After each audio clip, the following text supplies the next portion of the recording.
chapter of the syllabus, physical quantities, units and measurements. What is meant by physical quantity? Anything that has unit and magnitude will be called a physical quantity. For example, the mass of an object, for example, 5 kilogram. What is 5? 5 is magnitude and kilogram is its unit. इसके अलावा कोई और example दे सकते हैं आप लोग physical quantity की? Your age is also a physical quantity. Let's say अगर आपसे कोई पूछता है आपकी एज क्या है और आप कहते हैं 15 years old. So what is 15? And what is year? So anything that has a unit and a magnitude will be called a physical quantity. कोई एग्जांपल दें तैमूर फिजिकल क्वांटिटी की? आज का टेम्परेचर कितना है? 34 डिग्री सेल्सियस अगर आपका आज का कराची का टेम्परेचर है लेट्स से, तो 34 क्या है? Magnitude and degree Celsius is the unit. कोई और एग्जांपल आप लोग दे सकते हैं? स्पीड हो सकता है. Let's say mister Taimur drives a car with a speed of 140.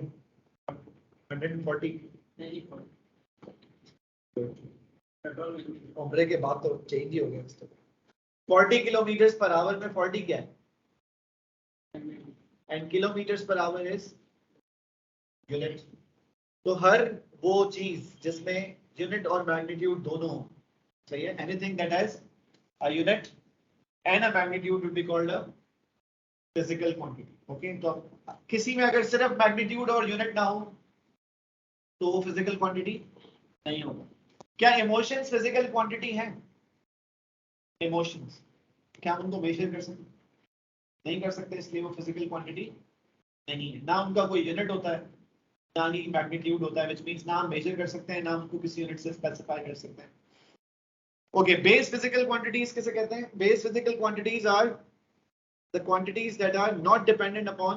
जैसे 7 होती हैं, 7 होती हैं, लेकिन आपके कोर्स में 5 है, ठीक है, which is length, mass, time, temperature, electric current.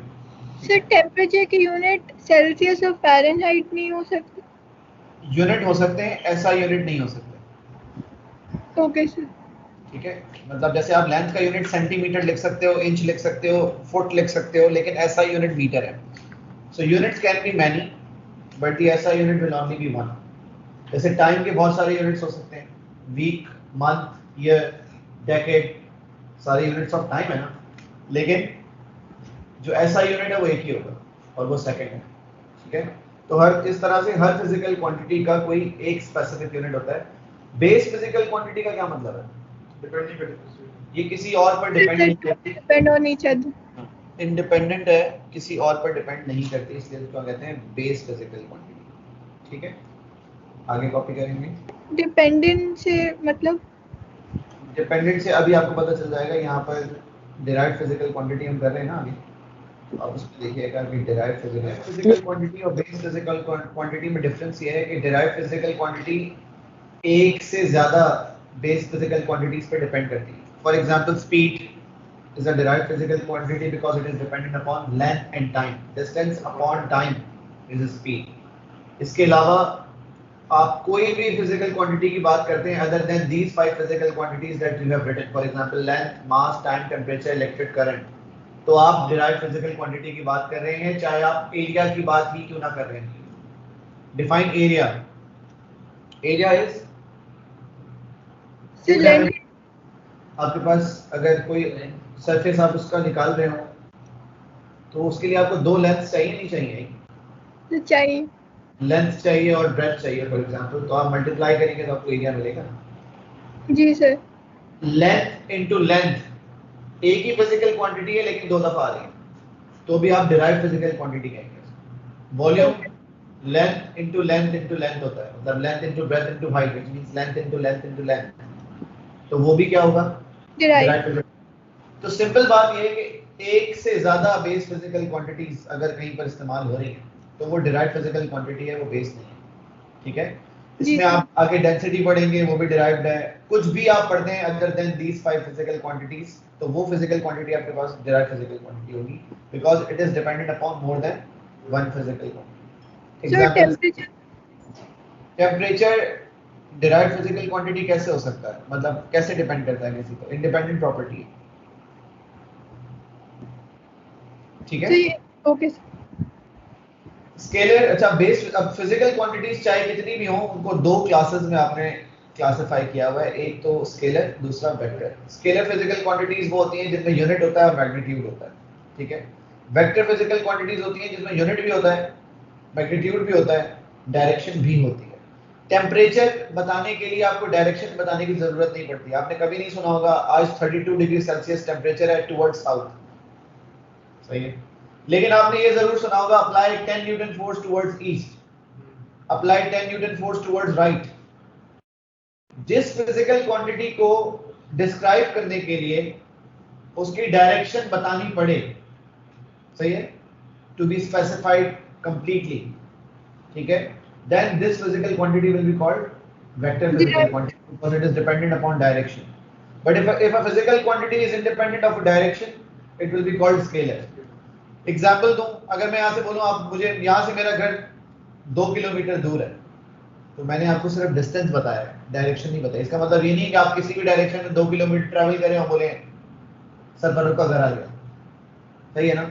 इसका मतलब है अगर मैं आपको वाकई अपने घर तक पहुंचाना चाहता हूं तो क्या होगा, मैं आपको डिस्टेंस तो बताऊंगा लेकिन साथ में डायरेक्शन भी बताऊंगा। अगर विदाउट डायरेक्शन मैंने डिस्टेंस कवर किया तो मुझे स्पेसिफिक लोकेशन पे नहीं पहुंच सकता। For example Karachi to Lahore 1000 kilometre है, ऐसा थोड़ी है प्लेन जिस डायरेक्शन में चाहे 1000 किलोमीटर ट्रैवल करे और बोले भाई लाहौर आ गया, उतरते हैं आप लोग, चाहे वो काबुल ही क्यों ना हो, सही है। यहाँ से जा रहे हैं 1000 किलोमीटर बाद काबुल में उतार दिया, मतलब लाहौर आ गया, ठीक है। तो ऐसा नहीं होता। डिस्टेंस अगर डायरेक्शन के साथ आप बता रहे हैं तो आप डिस्प्लेसमेंट बता रहे हैं, because you are telling magnitude, unit and direction. But if you are just telling that magnitude and unit, you are telling distance, और डिस्टेंस डायरेक्शन डिपेंडेंट नहीं होता। जब आपसे बोला जा रहा है कि कोई चीज कहीं कितने फासले पर है, तो वो अब कहीं पर भी हो सकती है, आप क्योंकि उसको डायरेक्शन आपने डिफाइन नहीं की। तो बहुत सारी चीजें अब आप इसमें पढ़ेंगे जो डायरेक्शन डिपेंडेंट है, और बहुत सारी चीजें अभी इसमें आप पढ़ेंगे जो डायरेक्शन इंडिपेंडेंट है। For example velocity is direction dependent, speed is not direction dependent, ठीक है। एक्सेलरेशन डायरेक्शन डिपेंडेंट है, फोर्स डायरेक्शन डिपेंडेंट है, मूवमेंट डायरेक्शन डिपेंडेंट है। तो मैंने कुछ एग्जांपल्स यहां लिखे हुए हैं, forces, acceleration, displacement, velocity, movement, these are vector physical quantities because whenever you are talking about these physical quantities you have to specify their direction too. But if you are talking about work done, energy और work done एक physical quantity होते हैं, direction dependent नहीं होता वो, मतलब वो मैं जब चैप्टर 6 करेंगे तो मैं आपको उस वक्त भी बता दूंगा, ठीक है। तो फिलहाल अभी इसमें आपको क्या याद रखना है कि स्केलर फिजिकल क्वांटिटीज हम उनको कहते हैं जिसमें डायरेक्शन की जरूरत ना हो, ठीक है। और vector physical quantities are those physical quantities that are dependent upon direction. If you want to specify them completely you have to specify its direction as well, ठीक है। ओके, प्रीफिक्सेस का मतलब होता है मल्टीपल्स और सब मल्टीपल्स, ठीक है। मल्टीपल किसे कहते हैं, जैसे मल्टीपल्स का मतलब ये है कि अगर एक बुक जैसी आपके पास 10 बुक्स हैं, एक बुक जैसी आपके पास 10 बुक्स हैं, तो वो इसका मतलब है वो 10 बुक्स एक बुक का मल्टीपल है ना। ऐसे ही है, एक जैसी 10 कॉपीज, तो इसका मतलब होता है they are multiples of 1, for example 10 multiples of, जी ओह यस जी सर, ठीक है। लेकिन अगर एक कॉपी के, एक कॉपी है उसमें 100 पेजेस है, 100 पेजेस में से एक पेज बात कर रहे हैं, तो आप मल्टीपल की बात नहीं कर रहे, फिर आप सब मल्टीपल की बात कर रहे हैं। समझ आ रही बात। अगर एक बुक में 100 पेजेस हैं लेकिन उस तरह की आपके पास 10 बुक्स हैं तो आप तो मल्टीपल्स की बात कर रहे हैं। लेकिन अगर आप एक बुक में जो जिसमें 100 पेजेस हैं उसमें से एक पेज की बात कर रहे हैं, ठीक है, तो आप उसके सब मल्टीपल की बात कर रहे हैं। बिल्कुल ऐसे जैसे पिज्जा है उसमें 8 स्लाइसेस हैं, इस तरह के 8 पिज्जा अगर आपके पास है तो ये 8 मल्टीपल्स हो गए उसके। लेकिन अगर उस पिज्जा के 8 स्लाइसेस में से एक स्लाइस की बात कर रहे हो तो आप उसके सब मल्टीपल की बात कर रहे हो। तो प्रीफिक्सेस सब मल्टीपल्स को भी रिप्रेजेंट करने के लिए यूज करते हैं आप, और मल्टीपल्स को भी रिप्रेजेंट करने के लिए यूज करते हैं। मतलब बहुत बड़ी क्वांटिटी होगी तो उसको आप जो है ना मेजर करने के लिए भी इसको यूज करते हैं, और जो बहुत छोटी क्वांटिटी हो उसको भी स्पेसिफाई करने के लिए, रीडेबल बनाने के लिए, समझने के लिए हम रिप्रेजेंट करते हैं। इसके लिए मैं आपको एग्जांपल बताता हूं। जैसे यहाँ पर लिखा हुआ है माइक्रो, माइक्रो का मतलब होता है 10 to the power -6, आपको पता है 10 to the power 6 1 मिलियन को कहते हैं, ये 10 to the power -6 है, इसका मतलब है 1 upon 10 to the power 6 है, और 1 upon को अगर आप पढ़ेंगे तो आप कहेंगे 1 part of million, और अगर इसको और अच्छा कर लेंगे तो कहेंगे मिलियन पार्ट ऑफ समथिंग। समझ आ रही बात? एक चीज है, सही है, उसके आपने 1 मिलियन हिस्से कर दिए। एक चीज के आपने कितने हिस्से कर दिए? 1 मिलियन हिस्से, तो उसमें से एक हिस्से को आप क्या कहेंगे? एक पिज्जा के 8 हिस्से कर दिए, मल्टीपल। चलो एक पिज्जा के 4 हिस्से कर दिए, 4, तो एक पार्ट को आप क्या कहेंगे? क्वार्टर कहेंगे, है ना? यही होगा ना। एक पिज्जा के 4 हिस्से कर दिए, 4 स्लाइसेस बना दिए अगर आपने, तो एक स्लाइस को आप क्या कहेंगे? 1/4 क्वार्टर ऑफ अ पिज्जा, यही होगा ना। इसी तरह से मैं कह रहा हूं एक चीज के मिलियन हिस्से कर दिए आपने, मिलियन, एक को आप क्या कहेंगे? आप बोलेंगे इट्स माइक्रो ऑफ दैट। अगर मैं एक पिज्जा के 1 मिलियन पार्ट कर दूं, तो एक पार्ट को आप क्या कहेंगे? 1 माइक्रो पिज्जा। तो बहुत बड़ा पिज्जा होगा, बहुत छोटा होगा? बहुत छोटा होगा। 4 हिस्से करने पे और 8 हिस्से करने में आपको पता है ना, एक पिज्जा के 4 हिस्से करके आपको एक स्लाइस दिया जाए और एक पिज्जा के 8 हिस्से करके आपको एक स्लाइस दिया जाए, आप कौन स्लाइस लेंगे इस वक्त? बुक। तो आप बोलेंगे नहीं 4 वाले में से दे दें, 8 वाला छोड़ें, ठीक है? ऐसा ही होगा, जिसका मतलब जितने पार्ट्स आप बढ़ाते जा रहे हैं आप उसका छोटे से छोटा हिस्सा करते जा रहे हैं, ऐसे ही होता है ना, क्योंकि पिज्जा तो बेचारा वही है, स्लाइस आप बढ़ाते जा रहे हैं तो आप एक्चुअली उसके फ्रैक्शंस को बढ़ाते जा रहे हैं, ऐसे ही है ना। तो अब आप समझें इस बात को कि अगर आप किसी चीज के ज्यादा पार्ट्स करेंगे तो पर पार्ट जो उसका मैग्नीट्यूड होगा वो कम से कम होता जाएगा। बिल्कुल ऐसे ही जैसे एक पिज्जा के 4 हिस्से करने के बाद आप 8 हिस्से करते हैं, और बोले अब आपको चाहिए या पहले चाहिए, तो आप बोलेंगे पहले वाला ज्यादा सही था, ठीक है? इसी तरह से मिली क्या होता है? एक चीज का 1000वां हिस्सा। माइक्रो से बड़ा होगा, छोटा होगा? बड़ा होगा। माइक्रो मिलियन पार्ट था ना, ये बिल्कुल ऐसे है, क्वार्टर हो या मिलियन, वो 8वां हिस्सा होता, आप बोल रहे थे क्वार्टर वाला ज्यादा बड़ा है, क्योंकि जितने हिस्से बढ़ाते जाओगे पर पार्ट मैग्नीट्यूड कम होता जाएगा, क्योंकि टोटल वैल्यू तो वही है ना। 1 मिली, जब हम कहते हैं ना 1 मिलीमीटर, तो क्या मतलब होता है इसका? 1 मीटर का 1000वां हिस्सा। 1 सेंटीमीटर 100 पार्ट ऑफ मीटर। मुझे बताओ बड़ा कौन सा होता है? क्यों? उसके लिए आपने 100 हिस्से किए थे, मिलीमीटर के लिए आपने 1000 हिस्से किए, और कितना फर्क है 1000 और 100 में? 10 का फर्क है, इसलिए मिली और सेंटी में 10 का फर्क होता है।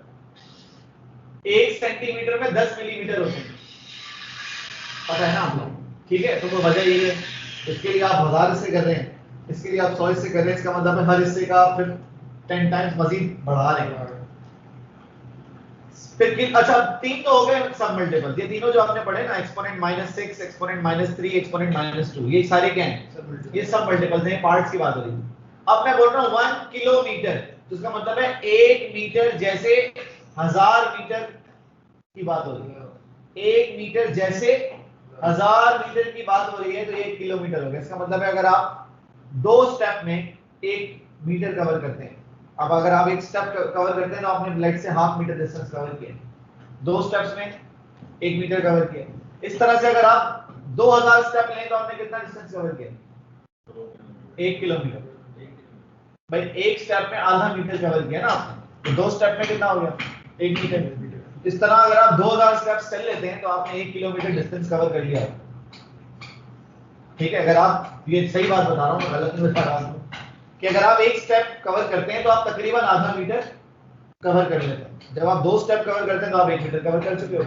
इस तरह के अगर आपने 2000 स्टेप्स ले लिए तो इसका मतलब है आप 1 किलोमीटर डिस्टेंस जहां से थे वहां से आगे चले गए। समझ आ रही बात? मेगा मीटर किसे कहेंगे, या मेगा ग्राम किसे कहेंगे, या मेगा सेकंड किसे कहेंगे? मेगा का मतलब होता है मिलियन, मेगा मीटर का मतलब है मिलियन मीटर, मेगा सेकंड का मतलब है मिलियन सेकंड, मेगा ग्राम का मतलब है मिलियन ग्राम। तो मेगा किसी भी चीज के आगे लगाओ तो उसका मतलब क्या है? मिलियन। किलो किसी भी चीज के आगे लगाओ उसका, जैसे फेसबुक पे आपने देखा होगा 1 किलो लाइक्स, 1K लाइक्स, क्या मतलब होता है? 1000 लाइक्स आ गए, इसका मतलब थोड़ी वो भारी होता जा रहा है। क्या कहते हैं, फोटो भारी हो गई, 1 किलोग्राम हो गया। किलो का मतलब होता है 1000, ठीक है। अब कहीं पर भी लगाओ, 1 किलोग्राम, 1000 ग्राम, 1 किलो सेकेंड, 1000 सेकेंड, ठीक है। तो जहां पर भी किलो लगेगा, किलो का मतलब होता है 1000, जहां पर भी सेंटी लगेगा 100 पार्ट, जहां मिली लगेगा 1000 पार्ट, जहां माइक्रो लगेगा मिलियन पार्ट, जहां मेगा लगेगा मल्टीपल की बात हो रही है, मिलियन टाइम्स, सही है, टाइम्स की बात हो रही है। और वो जो तुम बात कर रहे हो फ्रैक्शन की बात कर रहे हो, उसको मल्टीपल्स की जरूरत नहीं, ठीक है। अब हमें प्रीफिक्सेस आपके कोर्स में 5 हैं, वैसे प्रीफिक्सेस और होते हैं, नैनो, पिको, गीगा, टेरा, डेसी, ये भी प्रीफिक्सेस हैं, लेकिन ये आपके कोर्स में नहीं है। इवन फेम्टो, और आगे आप जाएंगे तो और मल्टीपल्स के हिसाब से प्रीफिक्सेस हैं, लेकिन आपके कोर्स में ओ लेवल्स में सिर्फ 5 प्रीफिक्सेस हैं। आपने इनको नाम और इनकी सिंबल्स के साथ और इनकी वैल्यूज के साथ याद रखना है। और इनका फायदा क्या है, अब आप फायदा खुद से देख लें। 1 सेंटीमीटर को मीटर में कन्वर्ट करना है, क्या 1 सेंटीमीटर को मीटर में कन्वर्ट करना है। सेंटी चाहिए नहीं चाहिए, सुनो, सेंटी चाहिए नहीं चाहिए, 100 यानी तो राइट साइड पे कैसे जाना, सेंटी चाहिए नहीं चाहिए ना, तो सेंटी की जगह पे क्या लिख सकते हैं, 100, ये 1/100, सेंटी की जगह पर हम क्या लिख सकते हैं,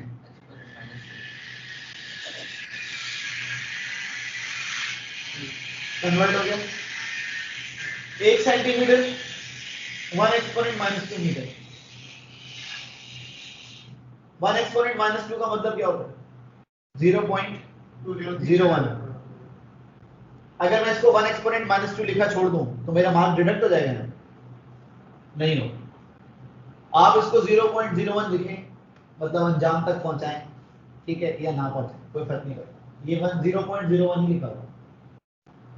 1 एक्सपोनेंट -2 का क्या मतलब होता है, 1/100 which is 0.01, ठीक है। आपने मीटर के साथ जो सेंटी लगा हुआ था उसको हटा दिया या नहीं हटाया, हटा दिया। अब वो यूनिट का पार्ट नहीं है, अब वो मैग्नीट्यूड का पार्ट बन गया, ठीक है। तो 1 centimetre is equal to 1 exponent -2 metre. Next करें, मुझे बताएं 1 kilo second, how many seconds, 10 to the power 3, 1 1 into 10 to the power 3.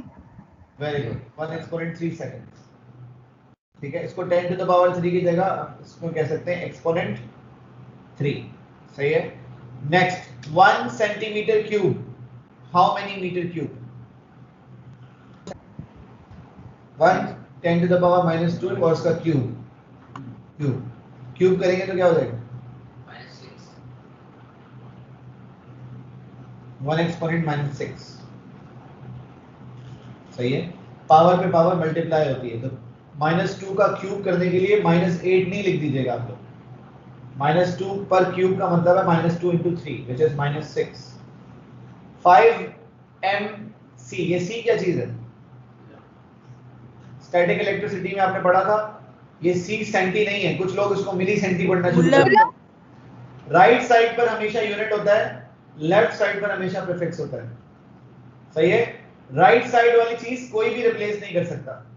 आप देख लें, मैंने मीटर रिप्लेस नहीं किया, मैंने सेंटी रिप्लेस किया, मैंने सेकंड रिप्लेस नहीं किया, मैंने किलो को रिप्लेस किया। इसी तरह से यहाँ पर सी कूलम है, आप कूलम को रिप्लेस नहीं कर सकते, वो यूनिट के बारे, वो क्वांटिटी के बारे में बता रहा है। हमेशा आप प्रीफिक्स या तो लगाते हैं या हटाते हैं। इस वक्त हम हटा रहे हैं प्रीफिक्स को। 5 मिली कूलम को सेंटी में कूलम में कन्वर्ट करने के लिए मिली को हटाना पड़ेगा, तो मिली की जगह क्या लिखेंगे, 5 एक्सपोनेंट -3 कूलम्स हो जाए।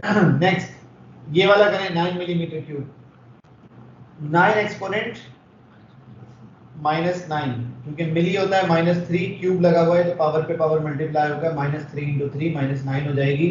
कोई -3 का क्यूब करके -27 ना लिख दे, ठीक है। नेक्स्ट है 50 milliwatts, So 50 into 10 minus 3. Next 100 micro joules, 100 -6,